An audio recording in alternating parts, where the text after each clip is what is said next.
At some point in everyone's time playing Magic, you've experienced a moment where you've played every single card in your hand every turn, and after having your board promptly answered, you draw a land. What may as well be an Uno reverse card has you reflecting inwardly, trying to understand what went wrong along the way. Something that's integral to the game of Magic the Gathering, regardless of what format or level of play you're at, is understanding the concept of card advantage. This idea is the basis of many different play styles of Magic the Gathering, all the way from blistering aggressive decks to lockdown control. In this video, I hope to explain the basics of card advantage, and maybe add some insight to the experienced players on how you can recontextualize your understanding of card advantage. So what actually is card advantage? How do we obtain it? Card advantage is defined in its simplest terms by obtaining more cards than your opponent. This is pretty vague, but it's easier to understand when we talk about it in literal cards. Divination's perhaps the perfect example of card advantage. When you play Divination, you spend 3 mana and draw 2 cards. This is card advantage. You've traded your 1 card in hand for 2 cards in hand, meaning that you are up 1 card. Cards like Opt or Consider are not card advantageous because by drawing a singular card, they only replace the card you put into them. This is also called card neutral. Card advantage doesn't just have to be about drawing cards, however. The mirror image of Divination is Mind Rot, which forces our opponent to discard 2 of their cards. We spent 1 card out of our hand, but our opponent lost 2 cards, meaning that we are up 1 card again. To talk about it in a literal sense, my opponent will have to draw 2 cards to make up for the cards they've discarded. It's the same amount of card advantage as the Divination, just in a different form. Card advantage is a boon because it allows us to eke an advantage out from under our opponent by reaching resources faster, finding answers, dealing with threats, and eventually having more relevant cards than our opponent.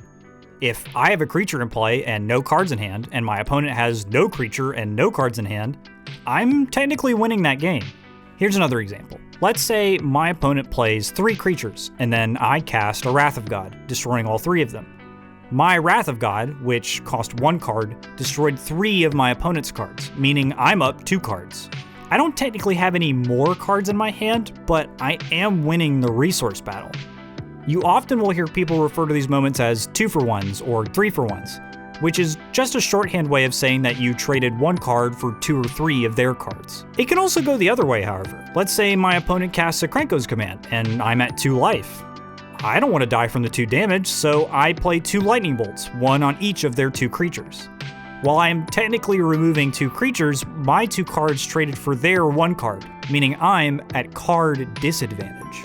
Cards that present card disadvantage aren't always necessarily bad.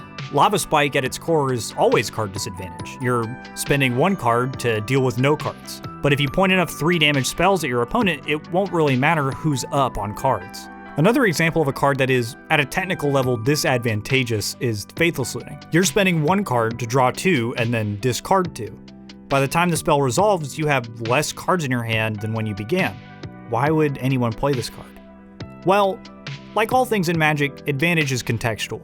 Let's say my hand is Faithless Looting and 2 lands, and I need to deploy a threat and a removal spell this turn. If I cast the Faithless Looting, I get to pitch the lands that are clogging up my hand and find the relevant spells I need. This is called card velocity, or the rate at which you can churn through your deck to find a virtual advantage of cards.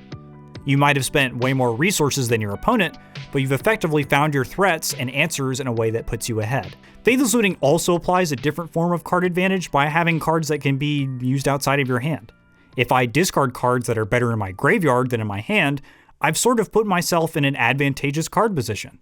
Decks that play Arclight Phoenix, for example, actively want to put it in the graveyard so they can use it later. So by casting Faithless Looting and pitching 2 Arclight Phoenixes, I'm virtually up on cards. Another term that gets used a lot is card selection, which is an attribute of cards that aren't necessarily gaining raw card advantage, but allowing the quality of cards drawn to be better, and therefore allowing the player to get ahead in the game.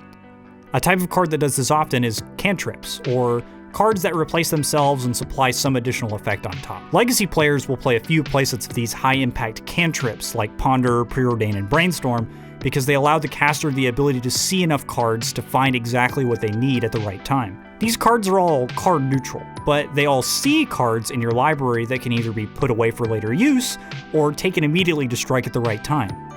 It doesn't matter how many cards ahead you are, if I'm drawing better cards than you, I'm probably going to win. So how do we use card advantage to our advantage? The answer is usually in what cards you decide to play, but also in how you play out your turns. Using cards that are efficient for eliminating threats versus using too many cards to deal with a threat can be the difference in a game won and a game lost. The most important thing to look out for when playing games is how many cards you're either denying or gaining by including something in your deck or by playing it in the moment during a game. It's all very contextual, but I found that having the information in the back of your mind is paramount to winning more games of Magic. At its surface, card advantage is something a lot of experienced players take for granted, as it's something that is so ingrained into the fabric of how cards are designed.